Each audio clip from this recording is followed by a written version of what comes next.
Cordiais saudações de paz a todos vocês. Deixa eu baixar isso aqui. Muito baixo.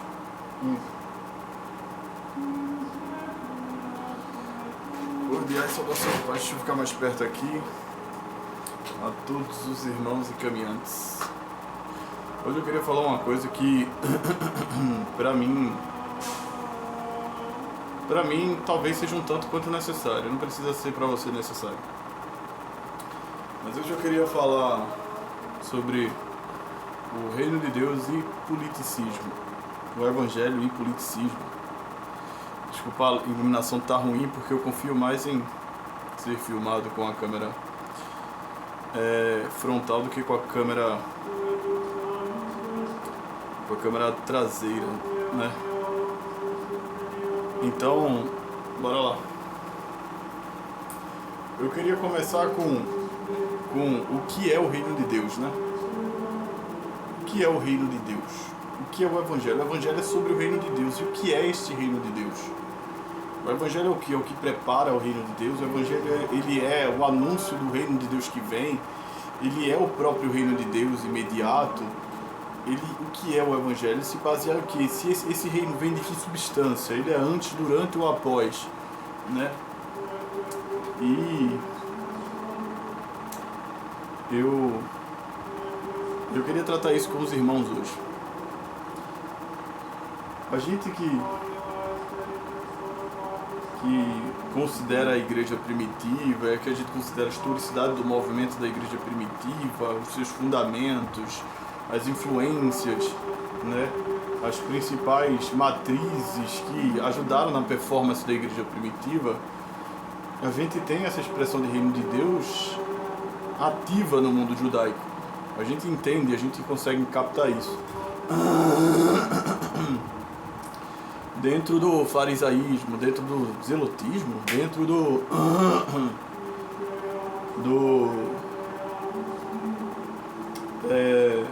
essenismo, ou do, sei lá, essênios, dentro dos essênios também tinha, mas substancialmente algumas coisas poderiam mudar de cada um para cada um, da forma como eles tateavam essa expressão.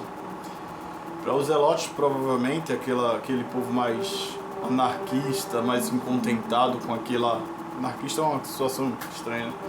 Mas aqueles que não queriam se submeter ao poderio romano, o reino de Deus era mais político, no sentido de Messias era o libertador do povo e do cativeiro do povo físico, mais do que espiritual.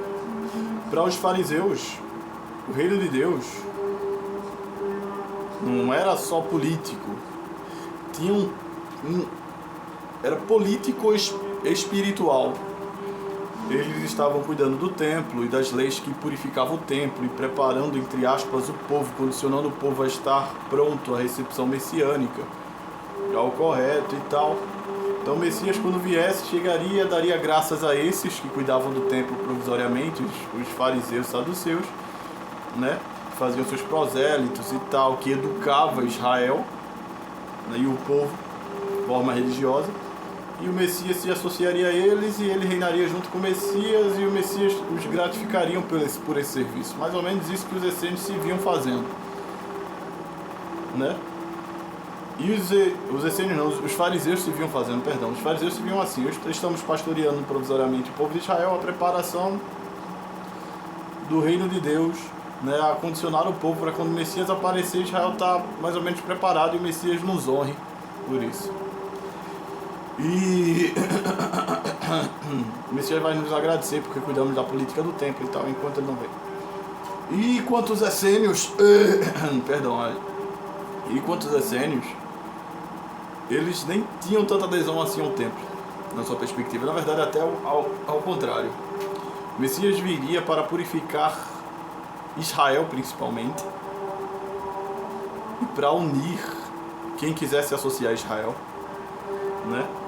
E purificar Israel nos seus pecados, desse padrão que foi corrompido, sacerdotal, cujo ainda era zelado pelos fariseus ali. Então o Messias viria, purificaria modelo religioso de Israel, ou passaria um pente fino no que importa e no que não importa, e honraria os essênios, aqueles que se resguardavam no deserto para não cair na corrupção, naqueles que eles chamavam de falso profetismo, né? Dos prenúncios, da falsa administração da essência da espiritualidade, da doutrina, da lei de Deus. Eles chamavam isso de falso profetismo. É um termo parecido com o Apocalipse, de falso profeta e tal, e espírito de impureza e tal. Eles chamavam essa coisa corrupta, esse pensamento errado sobre Deus e suas leis, como falso espírito de profecia, ou espírito de falsa profecia. E eles se viam assim, quando o Messias viesse, ia primeiro ter que purificar o templo, às vezes quase que fisicamente, reconstruí-lo, reedificá-lo, até mesmo em certas coisas transformar para tirar o antigo e botar o novo, que só o Messias poderia levantar, e assim honraria os essênios que se afastaram da iniquidade, e a justiça aconteceria, né? A justiça da libertação do povo, etc, e etc. E a purificação também religiosa do povo judeu. Os essênios eram muito ligados à purificação e tal, e é tanto que eles eram eremitas nesse sentido. João Batista provavelmente é um nascido, um variado deles. Não é nascido no sentido não deles, mas criado lá no deserto, juntamente com eles. No tempo que também uma criança ser criada no deserto a mercê de poeira e sequidão. Então, provavelmente, quando fala que João foi criado no deserto e cresceu ali, é porque era ali onde as pessoas às vezes levavam seus filhos para serem criados pelos essênios e tal. Enfim, os essênios tinham essa perspectiva de reino de Deus. Todo o reino de Deus aponta, de certa forma, para um resgate da sociedade judaica, do povo de Deus, vamos simbolizar assim. Os fariseus tinham a perspectiva do reino de Deus, estou falando prenunciada, né? Claro que eu estou falando nesses aspectos entre os zelotes, os essênios e fariseus, no aspecto profecial, como aconteceria em profecia. Mas eu também estou querendo dizer sobre o aspecto... Agora eu estou querendo dizer sobre o aspecto espiritual, né? Todos tinham também, fora esse aspecto oficial, o aspecto espiritual do reino de Deus. E qual era o aspecto espiritual do reino de Deus? Era quando você se submetia à ordem e harmonia vertida pelo divino, por meio de suas leis, dos seus preceitos. Quando você se harmonizava com seus mandamentos, com os preceitos divinos, meio que você confirmava a total dominação divina sobre você, ou melhor dizendo, o total poderio divino, o total governo divino sobre você. Você se validava no governo divino. Portanto, essa ideia de você submeter ao governo divino era você entrar no próprio reino de plenamente, né? Plenamente dizendo, entrar, ou melhor, ser imergido. A ideia de entrar e imergir, que é porque eles são muito semitas, é a mesma coisa, né? Então você entraria no reino de Deus nesse sentido, por meio de ser virtualizado, no sentido de receber virtude, não sei qual a palavra, virtualizado, não sei nem se existe essa palavra, mas por meio de receber virtude, a partir do momento que você se submete aos governos e às dependências dos preceitos divinos, aí você era introduzido, imergido nessa gama chamada Reino de Deus, e contado como um dentro do Reino de Deus. Então tinha esses fatores, e nesse fator de como é que se chegava a isso, cada seita judaica tinha sua resposta. E geralmente as leis que falavam sobre esses preceitos, né, as condições virtuosas falavam sobre preceitos de leis de Deus, estavam associadas à justiça, à misericórdia, à elevação espiritual e tal. E cada parte judaica tinha uma resposta de como cumprir assim. E eu vou voltar a falar um pouco dos essênios nesse aspecto, porque os essênios, ele tecnicamente foi o berço da igreja primorosa, no sentido, não primorosa no sentido de bonita e bela, mas primitiva, vamos pegar assim. Os essênios viam muito, parte dessa introdução ao reino de Deus, a abstenção da impureza. Você se purificava, você se tornava ascético, né? uma seta, perdão, ascético é outra coisa, asceto, né? Então, você ficava indiferente àquelas coisas mais ordinárias. Você vivia de meditar na lei, você vivia de meditar, sei lá, se preocupar em tornar-se um templo, não somente de Deus em si mesmo, mas em comunidade com outros. É tanto que eles eram uma comunidade que viviam afastada em um deserto e tinham todos os bens em comum. Entrava-se na seita, você tinha que ver, apresentar assim, olha, vendi uma terra, toma dinheiro. A mesma coisa que a gente vê em Atos, tecnicamente reflexo puro do que era a doutrina essênica. Até porque foi baseado numa cultura essênica e o cristianismo foi nascido nisso, claro. Eles eram muito apocalipsistas, mais do que até os fariseus nesse sentido. Para eles era muito imediato o fim do mundo e muito mais perto, né? Então por isso que eles se viam mais apressados em falarem que eles preparam o caminho. E às vezes eles eram conhecidos assim dentro do mundo judaico com uma forma mais pejorativa, né? Dizendo que eles eram a seita do preparo do caminho, ou a seita do caminho, nesse sentido. É o que parece lá no livro de Atos, quando estão querendo falar de forma pejorativa a Paulo, né? Ou chamando de seita dos Nazarim, podendo ser uma menção a um voto de Nazareno, né? De recato, de ascetismo, né? De não corta cabelo, não faz etc e pá. Do nazireado, uma coisa que seja herdeira do nazireado, que era aquela ideia de se purificar, de se abster, de ter alguma coisa a Deus. Não tem um voto nazireu em hebraico. Eles chamam essas coisas todas. Poderiam ser chamados de diversas formas, de irmãos de branco do deserto, etc. Eles não tinham um nome específico. E dentro dos judeus do templo, eles eram tão mal com os judeus do templo que eles nem eram vistos como judeus para os judeus do templo. Mas eles também não gostavam muito dos judeus do templo, então tá, em justa medida é igual. Chamavam os judeus do templo de hipócritas, a mesma coisa que a gente vê de João Batista e Jesus. As mesmas essências teológicas. Então, eles eram muito ligados a isso. O reino de Deus tinha todo esse preparo com purificação, tinha todo esse preparo com sociedade. Eles diziam que a comunidade, ou melhor dizendo, a eclésia em grego, né? Ou a keilot em hebraico, a comunidade era a primeira expressão do templo de Deus. O convívio com o outro era a manifestação da presença divina. E logo, se a presença divina se manifesta por meio de uma ordem da relação entre o ser humano e outro, por meio da harmonia que o ser humano tem com o outro, isso corresponde à gama do que é o reino de Deus.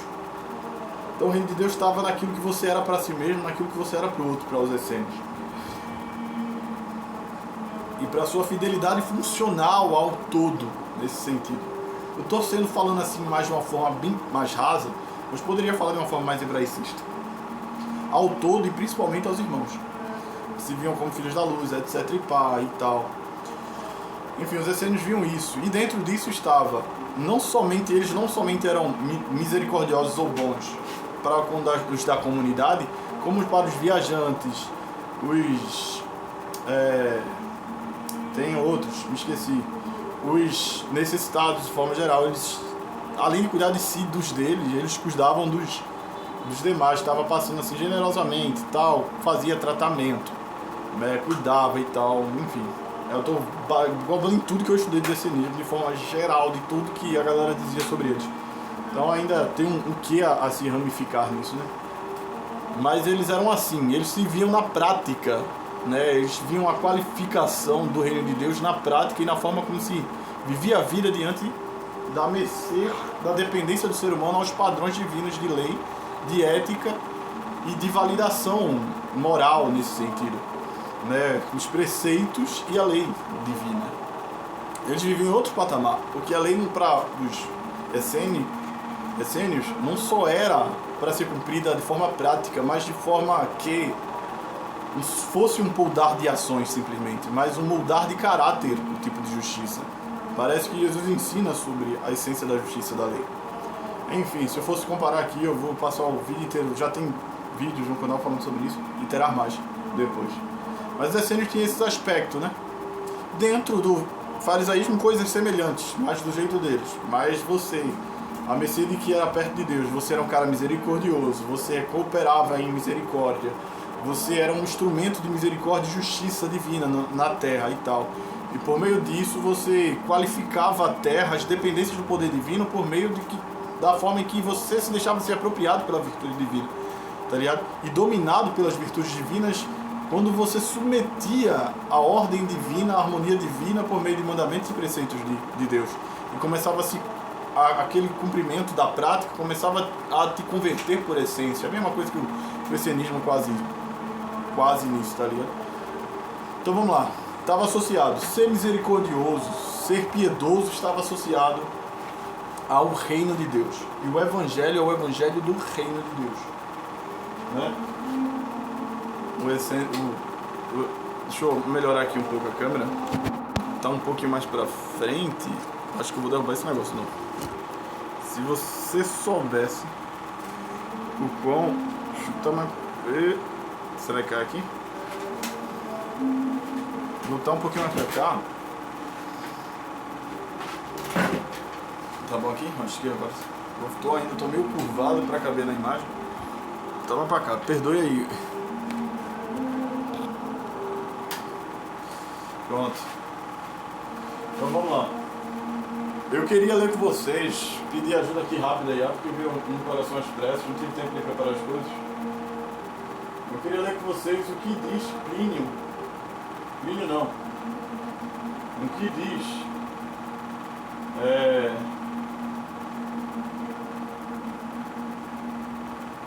Juliano Apóstata sobre o testemunho da igreja primitiva. Se qualificava com isso. Não, mas vamos lá, não vamos falar, vamos começar com ele não. Vamos começar com João Batista.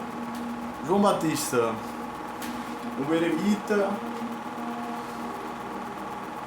estranho que vivia no deserto e batizava no Jordão, cujo qual a mensagem que está sobre ele é preparar o caminho ao Senhor, ao prometido, ao ungido. As pessoas o procuravam, questionavam de tamanha fama que tinha se ele mesmo era o Messias. E ele dizia, olha, virá um maior do que eu vos batizo com água, eu simplesmente tento os purificar como preparação de vocês para ele, mas ele chegará com mais definição, ele separará a palha do trigo.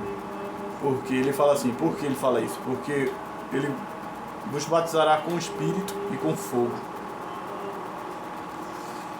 Espírito, o trocadilho que João parece fazer é que espírito em hebraico é sopro, vento, né, respiração. E o fogo é o consumidor nesse sentido mesmo. Até dentro da perspectiva hebraica primitiva, fogo era associado ao consumo, à justiça nesse sentido, de consumir o corrupto.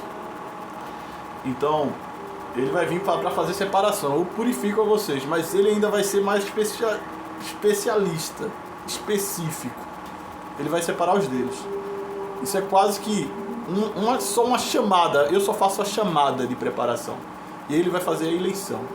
João Batista está querendo dizer isso. E nesse contexto de preparação à eleição, se João Batista vem de um contexto mais essênico, já que ele é criado no deserto, ele tem uma gama daquilo que correspondia ao que já era a operância do reino de Deus para preparar o próprio reino de Deus ao seu Messias. Os essênios já se via preparando o caminho, né? João Batista, como vindo de lá, ele tinha que fazer alguma coisa que preparasse o caminho para o Messias. Não é porque o Messias iria inaugurar o reino de Deus, não por causa disso, mas porque o Messias viria confirmar e melhorar um reino cujo qual o povo, na sua tentativa de se purificar e se melhorar, já estava fazendo não por si só, mas pela força do próprio divino, em subjugação à vontade divina. Então o rei Messias viria, independente até mesmo da tradição farisaica ou essênica, e confirmaria o que era próprio seu, né? E definitivamente tornaria eleitos aqueles que pertenceriam ao reino de Deus. Então só tinha aquele preparo evocativo do reino de Deus, usando o próprio reino de Deus para preparar para o reino de Deus. Tá entendendo? No mundo primitivo era isso. E olha como acontecia. João Batista vai falar umas coisas que vai me lembrar um pouco aquela pegada que eu falei para vocês aqui agora. João diz aqui, no Lucas 3. Lucas 3, 1. aqui. Ele fala, temos Abraão por pai, aquela necessidade de Israel ter arrependimento para ser qualificado no reino de Deus. E os essenianos já tinham isso. João Batista vai falar assim, não adianta ter pai Abraão, vocês têm que dar fruto digno de arrependimento. Porque os essênios viam assim. Israel, não adianta você ser filho de Abraão, agarrar as tradições como os fariseus se viam. Tentava se qualificar nisso. Você tem que nascer de novo, você tem que mudar de caminho. Ele fala, o machado já está posto à raiz das árvores, e toda árvore que não der fruto será cortada e lançada ao fogo. Vamos lá, esse não é fogo jurídico. Aí vem alguns, provavelmente nos aspectos religiosos, já que ele está falando, denunciando sobre os filhos de Abraão, vai falar assim. Então o que devemos fazer? Perguntava as multidões. Ele fala assim, quem tem 2 túnicas, dê uma a quem não tem. Dê uma a quem não tem nenhuma. E quem tem comida, faça o mesmo. Quem tem passando, faz o mesmo. Sentido de caridade e justiça social nesse aspecto. Alguns publicanos, cobradores de impostos, também vieram para ser batizados. E eles perguntaram para se converterem. Mestre, o que devemos fazer? Ele respondeu, não cobre além do que foi estipulado. Tá entendendo? Esse aqui tá muito resumido.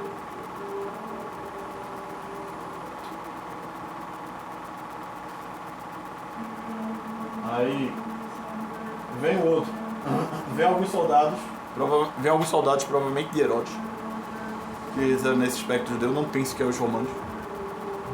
Herodes também tinha seus policiamentos. E era principalmente o poderio herodiano que policiava mais Israel do que o poderio romano, que era mais militarista. Ele vai.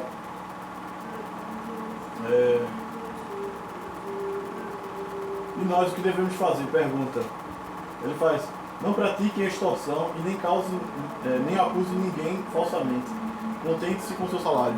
Tipo, não abusem da autoridade de vocês, não pegam dinheiro que não vos é próprio, contentes com o salário, porque havia o suborno, o cafezinho, essas coisas que eles pediam para adiantar processo e inventavam de prender pessoas para tentar subornar as pessoas a pagarem por sua falsa acusação.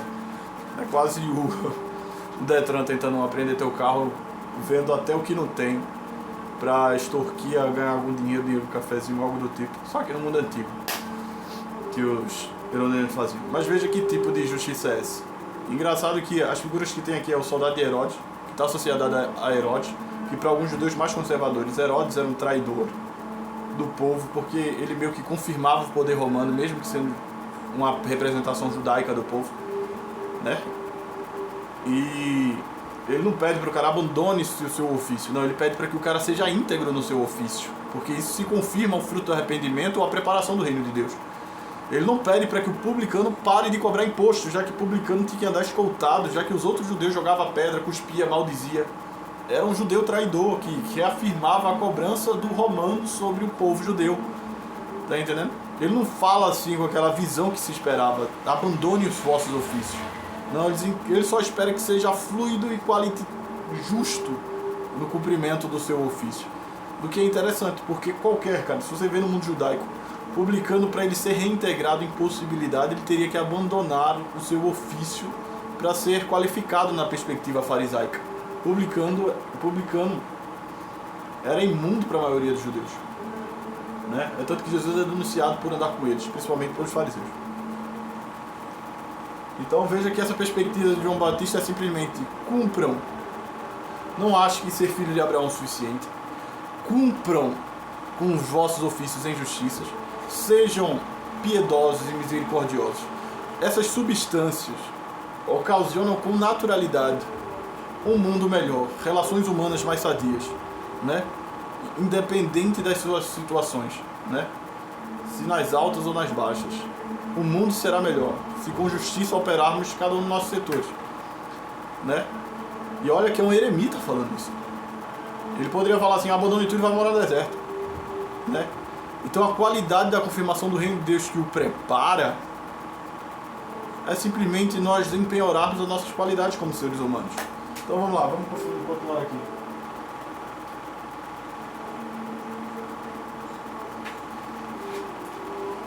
Jesus uma vez é parado, só para sobressalta, assim, ele fala assim, quando virá o reino de Deus, ele fala assim, o que vocês esperam já veio, está entre vocês, falando sobre o reino de Deus. Esse entre vocês, parece que ele está falando de si mesmo também, e tem que ser considerado que ele está falando de si, porque ele é pedra angular do reino de Deus, o próprio Cristo. Mas Cristo está falando também no espectro entre vocês. Eu gosto de Cristo quando deixa em aberto, porque geralmente ele quer o aberto para a gente não sair dali nem tão cedo na nossa meditação e tirar proveito do máximo que pode de forma virtuosa naquilo que ele está falando. Era o modo judaico de se ensinar dos mais sábios. É tanto que você vê, por exemplo, a tradução talmúdica, 20 judeus dando opiniões diferentes sobre um só comentário. Eles tentam extrair o máximo de virtude possível de cada versículo da Bíblia. E os mais sábios judaicos faziam assim. Então, quando ele fala o reino está entre vós, falando dele mesmo, porque ele também está falando de si mesmo, tem que ser considerado assim, porque ele vai falar sobre a sua vida depois. Né? Vai falar assim, e assim o Filho do Homem virá do Ocidente para o Oriente. Então, mas o que eu quero fazer? O Cristo humano é o reino de Deus. O Cristo humano é o aperfeiçoador da humanidade. E da justiça. E da misericórdia também. Está entre vocês. Isso quer dizer que entre nós está no que eu sou entre mim e o meu próximo. Está no que eu sou não somente diante de mim mesmo, mas no que eu sou para o meu próximo. Está entendendo? E o Cristo, o Verbo encarnado, é a representação disso mesmo. É o ser humano se aprimorando em toda a natureza, a se harmonizar com as virtudes divinas. O Verbo encarnado, o fruto do Filho, vindo como presente a nós, é justamente nos alinharmos em toda a plenitude ao poderio divino e à sua vontade. Né? Não com extravagâncias religiosas e tal, mas é harmonizar a nossa natureza por meio da santificação que só Ele mesmo nos condiciona. E essa santificação não é escandalosa, é pelo que somos e por essência. Segundo Paulo, é no culto da mudança de nossa racionalidade, na forma como se a gente volta a se estruturar mentalmente, naquilo que nos confirmamos em ser uns para com os outros. Isso é a amplitude da gama do reino de Deus e do Evangelho e do verdadeiro culto a Deus, que Cristo encarnado veio confirmar, fazendo os homens ter paz com Deus por meio de si. Próximo. Aqui Mateus 5, 13, 14. Vocês são o sal da terra e a luz do mundo. Né? Aí vem, mas se o sal perdeu o seu sabor, como restaurá-lo-á? Não servirá para nada, exceto para ser jogado fora e ser pisado pelos homens. Vocês são a luz do mundo. Né? Repetindo, não pode se esconder a cidade construída sobre um monte. Vocês são exemplos. Vocês são o que impede a terra se entregar ao dissabor. Vocês são o que dão gosto à terra. Né? Vocês são a luz do mundo. Vocês são as pessoas pelas quais as outras pessoas que estão no escuro devem se guiar, se inspirar para sair deles. Devem dar rumo a essas pessoas, pelo exemplo que vocês dão. Então ele vai falar assim, não se põe uma cidade, não se pode esconder uma cidade construída sobre o monte. Essas virtudes são feitas para ser notadas, para inspirarem exemplos, né? Não é somente na fala, mas é no testemunho da ação. Então, entendendo? E essa é a natureza do reino de Deus. Ele fala assim, tipo, não se pode colocar a lâmpada debaixo de um alqueire. Tem que se colocar num lugar alto, onde ilumine toda a sala, onde sua luz tenha efeito sobre toda a escuridão, né? Para que os homens se guiem por ela. Então, a omissão das virtudes é terrível, é diabólica, né? Você não deve falar só com a boca. O reino de Deus não é só sobre um arrependimento de, olha, o céu e o inferno, o céu é bom e o inferno é ruim. Não é só sobre isso. É sobre a gente já estar fisicamente o tempo inteiro a harmonia entre céus e terras, confirmando a autoridade celestial no terrestrial. Tá entendendo? Pelo que a gente é, não pelo que a gente diz. Pelo que a gente evidencia, pela forma como que seguimos em amar a justiça, o correto é a misericórdia.